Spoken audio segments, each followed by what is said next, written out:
All right. Welcome back, everybody. Today we have a very special guest, one of my enemies. No, I'm just kidding. But somebody who I've actually worked at the same company with in the past, the one and only Jay Hunter. Jay, welcome. Thank you, thank you.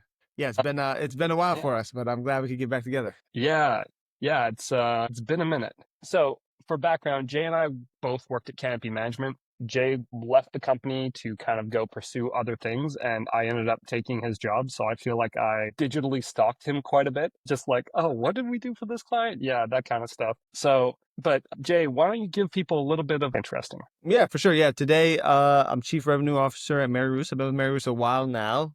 Maybe, since we sort of parted ways, right? I've been with them 7 years, about 2 years of some consulting, and then 5 years full time. Today, as Chief Revenue Officer, I mostly oversee all the e-com sales channels functions, which is still a big piece of the pie for us. So that's Amazon and Shopify, some of the other smaller marketplaces. For us, TikTok Shops is one of the fastest growing marketplaces we've ever seen. So we're very excited about that. And then all the marketing functions, so CRM and paid media and influencers. And then probably the most fun for me, not the most fun for everyone else, but I also oversee the analytics. So, I have a small team of three rocket scientist girls who are pumping out, Tableau dashboards every day for me so I can see every metric under the sun. I like to see them all at the same time. And so, yeah, it's going well. The business is doing well. We're still having fun. That's awesome. That's really exciting to hear that. When it comes to your day to day, what are you the most focused on right now? Is it growing on Amazon? Is it growing TikTok? Is it just managing your team members and letting them cook? Like, what are you doing on a day to day? Yeah, I mean, I have got this question recently. I do think like at my level now, like I'm definitely like my job is to get the roadblocks out of the team's way and then let them cook, like you said, like let them do their thing. A lot of them are, pros in position. I do think it's also to help a little bit whenever we're starting something new. So like I lean in quite a bit right now on TikTok Shops because it's hard to be a pro in position on a channel that just started, right? There's really no playbook and we're, building the ship as we're flying it. So today I would say, when the team hits something they can't solve or need some support on, that's really where I jump in the most today. I also try to help with leading strategy and then, any new fun initiatives. I would say right now the most fun thing is definitely TikTok Shops. But, I would say even at our size, we're still very scrappy, right? So like even some of the fringe things on Amazon, like, we do a bunch of analysis on what are the best promos and which promos will drive high velocity but lower margin, or, if I need to clear, let's say, some excess inventory, which promos will run higher velocity and keep profit higher. Things like that we're always analyzing, and I have so much fun, with all the A/B testing and micro optimization is still like the most fun thing for me to do. So I still try to get in the weeds a bit. The team sometimes kicks me out, but doing that mostly these days. That must be humbling. Like the boss Yeah, gets kicked out of the meeting. yeah, yeah. But yeah, that makes sense. I do want to ask you about TikTok Shop. I feel like a lot of people are scared to share what's working on TikTok because it's changing so fast. I would love to hear anything you're willing to share about what's working on TikTok Shop, how you're doing it, what isn't working anymore, anything you're interested in, really. Yeah, for sure. I'm actually a pretty open book about TikTok Shops. I was at a mastermind yesterday and I gave like the whole TikTok Shop playbook, and the sort of the head guy there, the other guy who's like a very very seasoned and had the biggest exit. He was like, "Yeah, Jay can share this because most of you guys are not going to do it."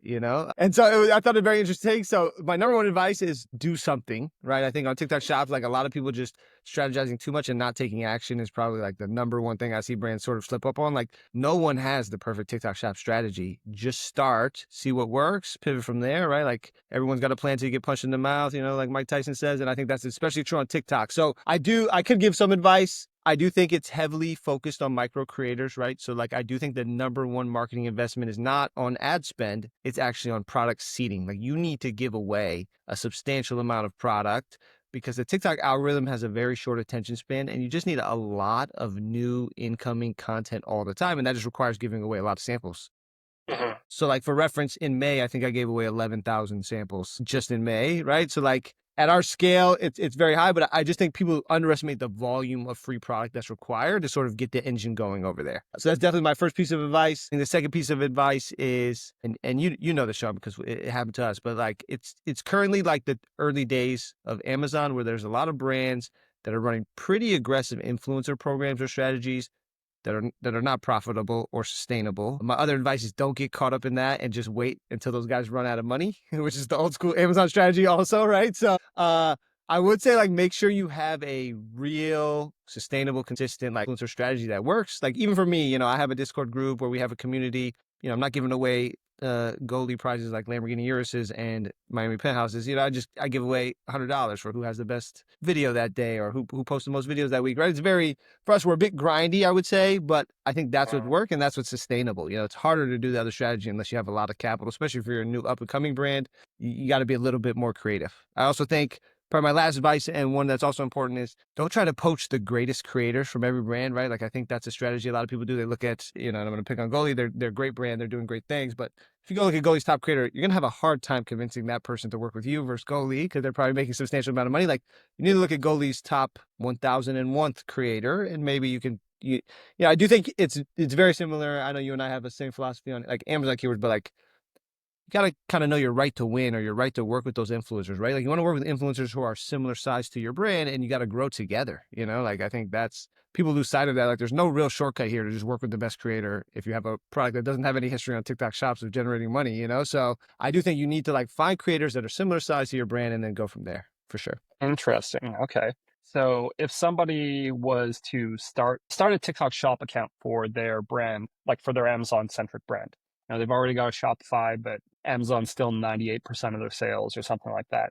To get on TikTok shop, you're recommending more of a product seeding approach rather than like get a couple of really good ads and pump money into the ads. 100%. Yeah, I think product seeding is the way to go. I think I might, and this is my opinion. There's certainly 1,000 roads to Rome, but I just don't think TikTok's not like Meta. I don't think you can spend $1 million on like a really good ad that crushes. Like, the algorithm is just fighting already such an insane fight of how much does it serve content people actually want versus how much does it serve shopping content versus like how does it combat all this, sometimes garbage AI content that it's getting now. Like, for TikTok to stay relevant, and I know they know this, but their algorithm needs to like keep being the best at giving you the exact video you want to see. And most of the time, Yeah. that is not someone shilling you something, right? So, like, I will say, like, their algorithm is already in an insane, fight. It needs fresh Yeah. content. So, I do think you need to get the product in the hands of the creators and just get a lot of creator videos for the platform. That's really funny because I was on a podcast earlier today and they're asking me, like, how do you rank products? And I was saying, well, what is it that Amazon's algorithm actually wants? What they want is the highest converting product to show up at the top of the page. And the reason they want that is because people are going to see it and they're going to click and buy right away. And that's going to make them the most money. And then, so they put that product up at the top of the page because it's like a positive reinforcing loop or a flywheel, as they like to call it. So 100%. what's really funny for you to say is this like same concept applies to the TikTok algorithm. It's just a different algorithm. So For sure. you're just trying to give it what it wants, which is lots of content instead of one really good piece of content. Yeah. I mean, look, I think the big companies make plenty of mistakes, but in general, they're pretty smart, So I think both TikTok and Amazon, they know what's going to maximize the revenue they produce and make the algorithm good and make people keep coming back. So like a lot of times, I almost never recommend going against it, maybe in very rare cases. But for both of these, yeah, I completely agree. Okay, so I would describe your approach as algorithm first. Yeah, for sure, Yeah, for sure. yeah. Can I ask you, like, so when it comes to actually getting the influencers to create content, are you giving them briefs? Are you giving them free reign? Like, what are you doing to kind of get content that works? Yeah, I mean, I think even micro creators today have a little bit Hollywood diva in them, right? So I do think it's a little tough to get them to follow an exact script. And in general, they have a certain style, they want to do a certain thing. I totally respect it. So for us, we're quite loose. It's like, hey, here's the two most important features of our product. We'd love if you talk about it. We're also in a pretty compliance heavy category, right? Supplements. So we give them a list of, hey, our lawyers ask, please don't say these things because they're not compliant. And that's pretty much it. We tried many versions of a brief. We used to give out like a 10-page PDF with like a Loom video and no one would watch it because it was too long and too much. And most of the creators just wanted to get the product sample and do their thing. So today we just like, hey, here's the two things we'd really love for you to talk about. Here's the things that are not compliant. So for both of us to be safe, please don't talk about. And then we let them do their thing from there for sure. Yeah. I won't lie, that is something that seems to be common on TikTok. Like, I go on TikTok all the time because I want to stay up to date with this kind of stuff. And there's somebody who sells, I think it's Yerba Magic. Have you heard of them? Yeah, you're a mess. Yeah. Yeah, and it seems like every single one of their influencers, because I get retargeted all the time. It's like they're always saying like Nature's and then Zempic instead of Ozempic. And like, are they are they just trying to skirt the algorithm and compliance like by the bare minimum? Like, Yeah, It's I mean, so I crazy. can't. I don't know that. I don't know their product specifically enough to know like what's allowable. But I will Yeah, say, like, I think for any brand, it's a lot of creators creating a lot of products, so it's a little tough to be 100% compliant every day. But I do think you need to be giving creators some advice on like how to be compliant in dangerous category for them and for yourself as a brand. Like, you are liable for creators who talk about your product if you incentivize them in any way to do so, even if you didn't tell really. them to say that thing. Yeah. So it's very important to always like, I think in a lot of cases, if someone says something and they didn't know and you advise them not to, you can always ask them to take the video down. I think creators are very good about that. But like as a brand, it is your responsibility and duty to like make sure people are saying compliant things. So for Urban Magic, I'm not sure they're a great brand. I think they have the #1 selling health product right now, actually. So I'm sure they have a great compliance team. But I do think it's important to be like, give some advice to the creators, like, hey, please don't say these things that my compliance team says you can't say. Yeah, I mean, I'm not trying to throw shade at Euro Magic. I'm just, you're someone who spends a lot of Yeah, time thinking about TikTok Shop, and I'm for sure. are they towing the line by doing that, and yeah, I didn't realize that brands were compliant, or sorry, were required to be compliant on what an influencer says. That's Yeah, very interesting. yeah, but yeah, I think that's one of the most difficult things as creators are making, claims. Hmm. But everyone has all the money is made in the margin, so every company also has like a different risk tolerance on their compliance, and a lot of stuff is not that clear, right? Like saying the word Zempic versus Ozempic, I'm sure 5 lawyers would have 5 different opinions on that. So it's hard to say, and I think that's where all the money is made, right? You want to push the boundary a little bit, but you want to make sure, you're staying legal and staying compliant as best you can. So Yeah, okay. I mean, that was maybe the most niche rabbit hole. Like, for anyone who listens to this, and be like, "What?" yeah, yeah, yeah, for But sure. I'm fascinated by it. Okay, so maybe a couple more questions Yeah, tell me. about TikTok Shop, because I think this is so interesting. So when it comes to putting ad dollars behind any of the creators, I assume you're like doing everything, asking them for spark codes, and then seeing what happens. But is there any kind of philosophy you have behind what videos you put money behind versus which ones you don't, or like how are you guys kind of looking at that? So on TikTok specifically, this is not true for every channel. I don't do the strategy on Meta, but on TikTok, I 100% let the algorithm decide. So these days, most creators, if they make a video, you can just check a box, which essentially, allows ads for your product. And so we tell all creators up front, once we send them a sample, we're like, hey, here's the things we'd love for you to talk about. Here's the things we ask you not to talk about. We're happy to run ads on your video if you want to turn it on. Just a heads up, like we normally give 20% commission, but we only give 15% commission on ad videos, because it costs us some money for ads. And most creators are very understanding if you're upfront about that. We will put every single video on earth into our GMV Max campaign,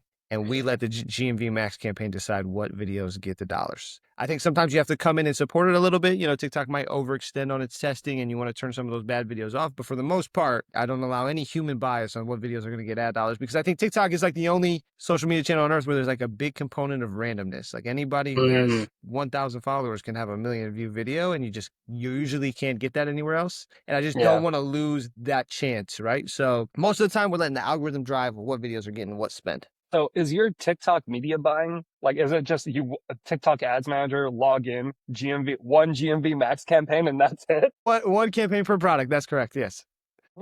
It's Yeah. So we keep it very wow. simple, and we go hard like that, and that's been a working strategy for us, right? I'm probably simplifying it quite a bit, but Yeah. I do think that's pretty much the core of the strategy. I mean, yeah. Yeah. And so for us, I think we're mainly deciding if we're going to spend more or less is really the big lever. And we're Hmm. doing that. I have a great analytics system. So in the morning when I wake up, I look at like a operational P&L, I call it. It's not quite what you'll see on the real P&L, but close. And I just look, did we make money yesterday? Or were we profitable on TikTok? If the answer is yes, we're probably going to spend more money today. Answer is no, we're probably going to spend less, right? So it's pretty simple for us. Yeah. Yeah. Okay.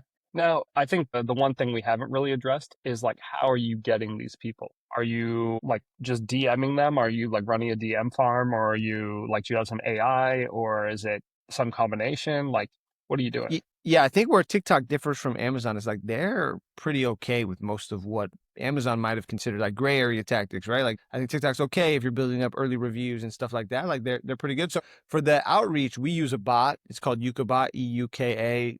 In my opinion, one of the better ones. There's a couple other really great ones like Hive HQ and a few, but we use the bot. I think the bot reaches out to like 2,500 or 3,000 creators every day. And then we do the filtering on who we're gonna. Not necessarily based on the creator or their fit to the brand, but we do the filtering at the product sample level based on their percent that they post when they get a sample and how much GMV they've generated. So Mm. we're pretty much trying to reach out to everybody that exists on the platform. Just All right, I'll send you my TikTok account. I'm yeah, ready. 100%. Yeah, got it. Yeah. I love it. We'll All take every four of single my person. followers are gonna love it. Yeah. Yeah. Okay, that's really cool, man. I think that's very interesting and I think also highly logical. Like you're filtering based on who's a good fit for which product, and then also are they posting a lot? Are they putting up good content? Like all that kind of stuff is what you're No. looking So at. Like, none of that. Yeah. oh, We never look at their page. I don't know what they post. I have no idea. wow. We look at when they have what's called a post rate. So like if you get 10 samples, if you got 10 samples from brands in your life as a creator, and you post it 8 times, you have an 80% post rate. So if I send you a product, there's an 80% chance you're probably going to post about my product and I get a video. So we usually do some post rate. Mine is probably lower than most other brands because I'm very aggressive right now. And then we do how Mhm. much GMV you've earned as a creator ever in your life. My rate is also lower. But I never look at what kind of content you put out. Because again, you don't want to have an element of like, this person thought it was a fit for your brand, this other person on your team thought it wasn't, and like, did it work? And like some of the videos that if you saw them, you would never think they generated money, generated the most revenue for us, right? Like it's I try to take the element out of it because TikTok's algorithm is so good at figuring that out itself. Now, again, if it's like way off or, they talk about something we don't believe in, we might ask them to not partner with us or take it down later. But for the most part, it's just, is there a high chance they're going to post this video if I give them a free sample and have they ever generated money? And that's it. Okay. Yeah. All right. I didn't realize it was that cut and dry. Very cool. Yeah. Yeah. I think it also erases a lot of time. I just have one person mainly reviewing the samples and approving them, and it's a pretty quick process. I think if you have Mhm. to go and you're analyzing every account, like you almost need an army, especially as you get to scale. So it makes it a little bit easier. Yeah. Interesting. Are you comfortable saying what the GMV cutoff is? So I'm incredibly aggressive. If you're a new brand, I would never recommend this, but if you have a 40% chance of posting, I will give you a free sample. And if you've done over $100 in GMV. So like mine is the lowest threshold ever because I'm trying to give away the maximum amount of units. For me, I can never acquire a customer for cheaper than product cost plus shipping and fulfillment of the sample, right? Like for me, that's such an Mm, easy give and take. I have good gross margins. If you're a new brand, I highly recommend you could have a low GMV target, but you need them to have like an 80% chance of posting because you need to maximize every sample you give out. For us, we have big marketing budgets, a little bit more flexible. yeah. Historically, we would go like 60% post chance, so it's above 50%, and then we would do like $1,000 GMV. I think that's a pretty safe metric. For your new brand, I would go like 80% post rate though, so that you maximize those samples. Wow. That is amazing. I mean, also, thank you for being so generous and open. Like, that's really awesome, man.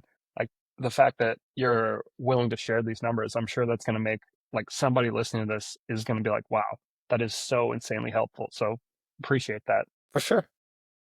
When it comes to, it's so interesting you brought up the deserving to win on keywords on Amazon, because that's been one of the key things that I've been really preaching for the last year and a half. It's like on Amazon, a lot of people have really started to overcomplicate ranking and things like that. And actually, for us, we've been getting really, really good ranking results just by building our own dashboards. We use Looker instead of Tableau. But Yeah. one of the things we've been doing is like aggressively tracking conversion rates and paying attention to benchmark conversion rates and like comparing those numbers. And it's just like, it's been so much easier for us. When it comes to managing a big brand and trying to win on Amazon, what are you guys really thinking about? Like, what do you care about these days when it comes to Amazon as like a big brand? Yeah, I mean, for us, I think the name of the game on Amazon is the same as it's always been, like growing your Amazon account at any size, at under 1 million, at 10 million, at 200 million, at 700 million, right? The guys I talked to that high up, like it's still about keyword ranking. The name of the game is when someone searches the keyword for the product they're looking for, you want to appear highest on the list, you know? So for us, like you said, we're still very big, and I think it's one of our superpowers for all time. I mean, you and I used to talk about this so long ago, right? And it's still the same strategy,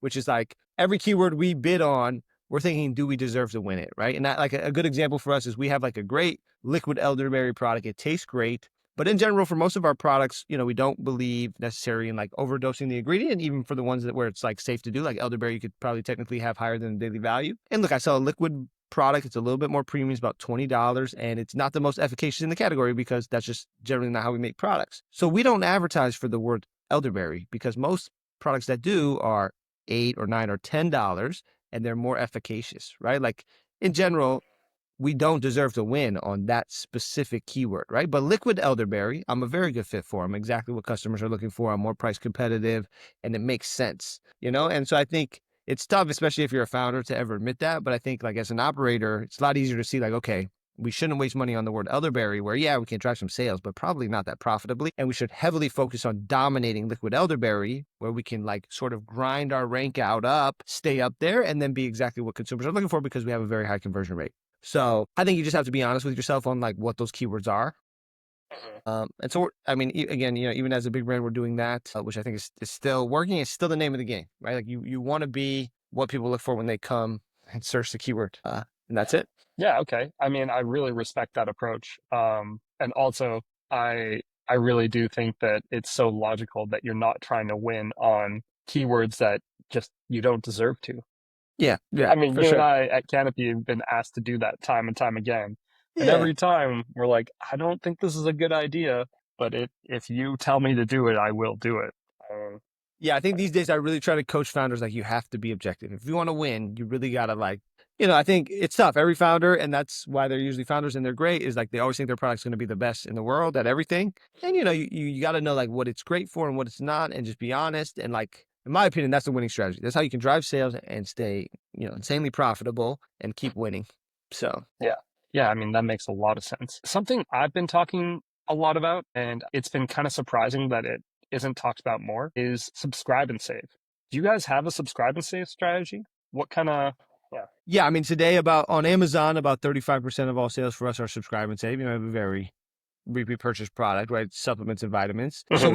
we run a pretty heavy subscribe and save strategy. We generally always fund subscribe and save as high as possible. Our general like discount strategy off of peak times like Prime Day or other best deals that we run is heavily focused around subscribe and save coupons, right? We're always incentivizing consumers for their first subscription.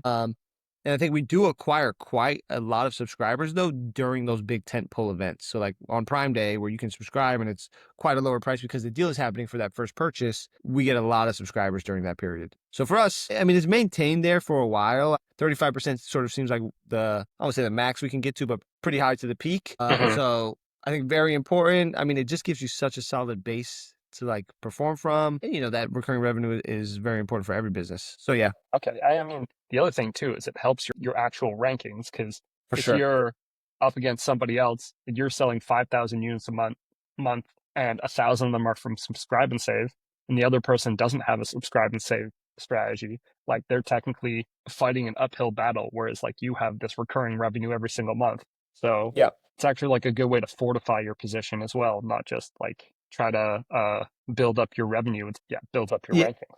Yeah, Amazon doing a great job sort of giving more metrics on subscribe and save. But I mean, for us, I think if I have to go look at the dashboard. I'm sort of spitballing here, but I mean, I Hmm. think in general, the LTV of a subscriber versus non-subscriber is like 2.3x, right? So it makes sense to fund the subscriber a little bit more. You make more money long term. I think most brands will see that's the case, right? So a lot of people get caught up like, I don't want to give so much of a discount. But I think for subscription, that's the one area where like I would always give some type of incentive for people to subscribe because the lifetime value of that consumer is going to be much greater. You'd be surprised. I have to talk brand owners into it. Like, Yeah, it's like I believe they're, it. yeah, like, but you know what? It's like once you get through the other side, most people are like, oh, yeah, this is pretty great, actually. It makes perfect sense. What about Amazon Marketing Cloud? Have you done anything to look at your subscribe and save through AMC? So we're not doing a lot of AMC today. For most of our data, like pulling or aggregating, we're using IntentWise today. They have a great AMC function also. You know, for our type of brand where we're a little bit up in the right on most channels, like we just haven't had the time to really dig in. But everyone I know that's using AMC today thinks it's incredibly powerful. Amazon does give us some custom reports at our size just based on our QBRs that we have with them. And so we get a lot of like us versus our top competitor benchmarking, which I think is helpful. But I think AMC is sort of like the secret sauce. Just there's a lot of data in there, right? So you really got to know what you're looking for. I think it's almost impossible unless you have a big team or you have like a great agency partner or like someone that helps you with Amazon to really analyze the AMC data because there's just so much in there. So for us, we just haven't got to it, but I think it is important. So for consumable brands in general, it's actually like there's a bunch of really great low hanging fruit. So after the call, I'll send you a couple of things and then I'll probably make it into like like a free resource on my website or something later. But like, yeah, there's a bunch of really awesome low hanging fruit you can use with AMC that really benefits the general consumables brands.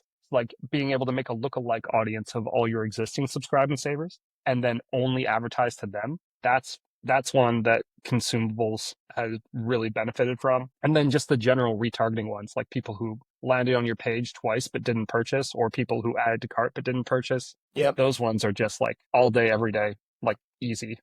Yeah. Yeah, we're pretty light in general on like DSP retargeting, but I think something we're going to ramp up as the year goes on. Well, no, I'm talking about sponsored products retargeting. No, for sure. I'm just saying, like, Yeah. that's the next layer. I think we're a little bit light on the additional DSP part. On sponsored, I definitely think we can use AMC to be a little bit better there too, for sure. Anything you were interested in sharing about DSP? That's pretty cool. I didn't know you guys were doing DSP. Yeah, I mean, I think as your brand grows and you get more distribution, right? So for like us, we're in Target and Walmart and Whole Foods and Vitamin Shop, like a lot of great retail partners, Amazon, TikTok shops. I think as your distribution grows, right, you want to do a little bit more top of funnel, out of home stuff. I think Amazon just these days has access to like so many different advertising placements outside the platform. The NBA, like all these types of new places where you can serve ads, and I think you can get a little bit of like clout and love from Amazon by running it through them. So as you're a growing brand and you're getting bigger, Amazon's becoming like sort of the new, I don't want to say best, but definitely a new great place to do a lot of like programmatic purchasing. And I think DSP is just like a really great gateway for that. I also think just DSP retargeting, especially with their dynamic creative, has actually gotten like a lot better on performance. And I think Amazon has like a lot of data to show you like the lift it provides on Amazon. So we do a good amount of that today, but I think we plan to scale it up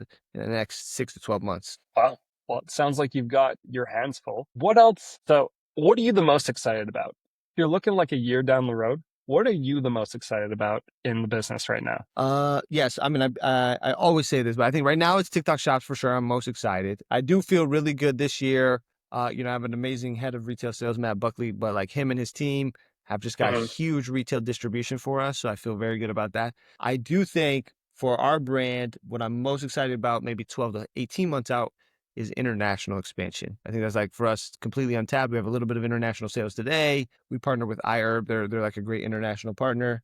But I do think, there's a lot of great brands doing a lot of revenue internationally. And I think like something that's very passionate to Mary Ruth is like she wants the product to be available everywhere to every country and accessible to everyone. So I think that's my next quest. Okay.